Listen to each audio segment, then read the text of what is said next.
Welcome back to the GSL Code. We now have 7 Code S spots left. We're going to find out whether it's going to be Byun or GuMiho who takes that second spot. It's definitely going to be a Terran player and also an ESF player who goes straight to Code S. We're going to find out who it's going to be. And this is going to be one of the, I think one of the best PvTs that we had this season. Yes.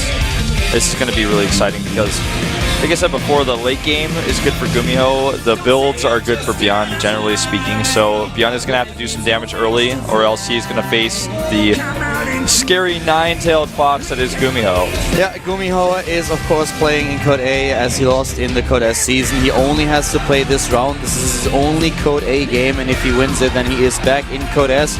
Byun had to play 3 rounds. This is the 3rd game for him. He won against Revival, he took out Center, and now he is up against GuMiho. Yeah.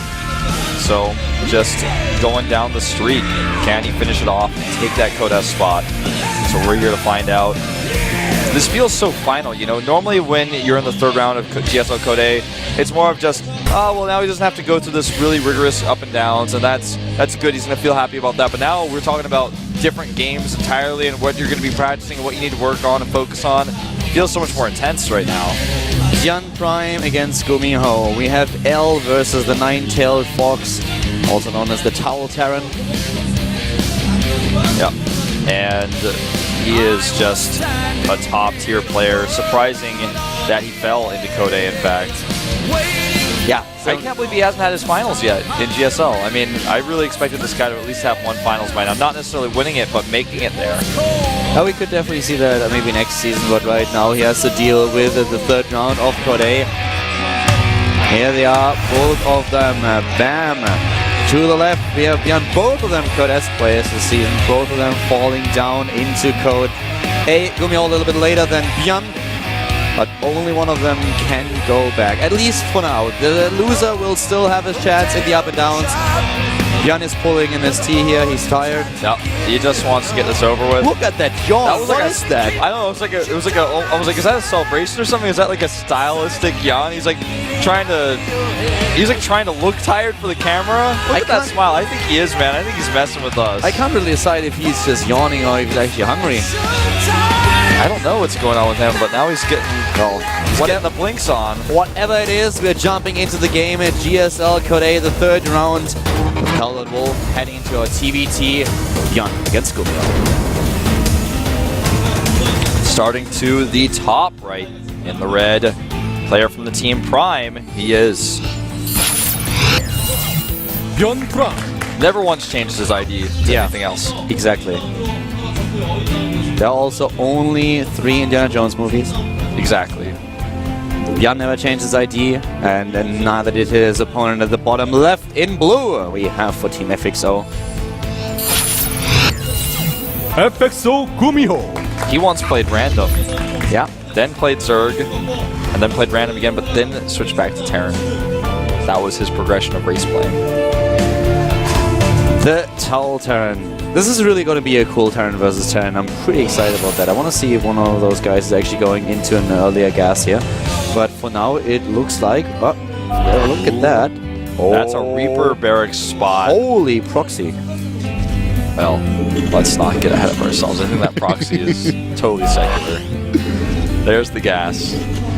And I think this is going to be Reapers. It could potentially be Marauders as well, but Reapers just seem to make the most sense based on the placement. And Byun is going to go Command Center first. This does not bode well for him. He is trying to scout a little bit. The question is, how far will he scout? And usually, exactly, this is the point where you stop and where you go back. So this is really not something that is going to work out well for Byun. At least it should not. If you think about what he currently does, he's delaying his units for so long. He doesn't even send a scout out. He will have no information whatsoever. For GuMiho, this is awesome. Yeah, this is exactly what he wants. He may have studied that on this map, Byun goes Command Center first often.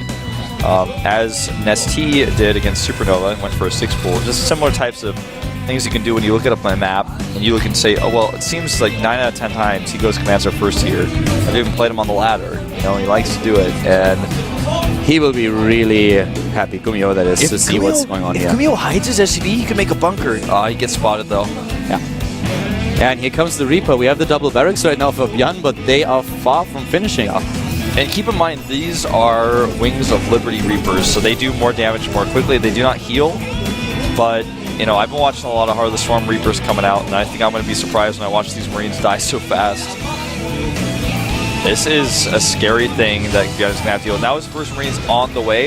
If he loses it before the second Marine is out, then he will probably lose the game. He would have actually been even in a bit of a better position if he would have decided to go for Marauders, I feel. But right now with the Reapers, he can already do a lot of damage. Second one is being built, and the factory is also being proxied here. Yep, Marine is rallied. He actually loses time, and he gets only one shot off on the Reaper. Great micro from GuMiho so far. His second Reaper is on the way. As you said, the factory as well.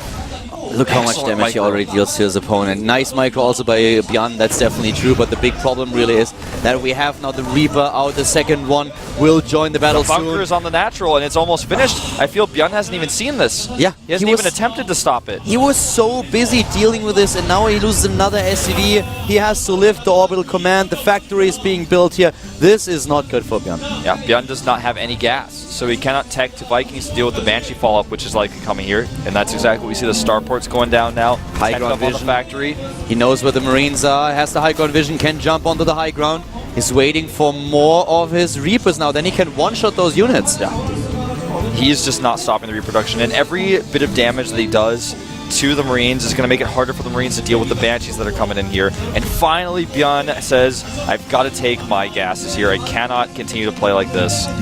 And you know, the big deal here is that we have now the starport also in a proxy location. He can just get those Banshees out, and this is going to get so difficult. The only thing that Byun really has going for him at this point is the double command center. Yeah. He has those extra mules. The extra mules, the extra SV production. Cloak is on the way, though. He does not quite have the economy just yet to produce 3 Marines at a time and get an engineering bay. He has double scans if he saves them. He doesn't know. He's totally blind. He's totally contained.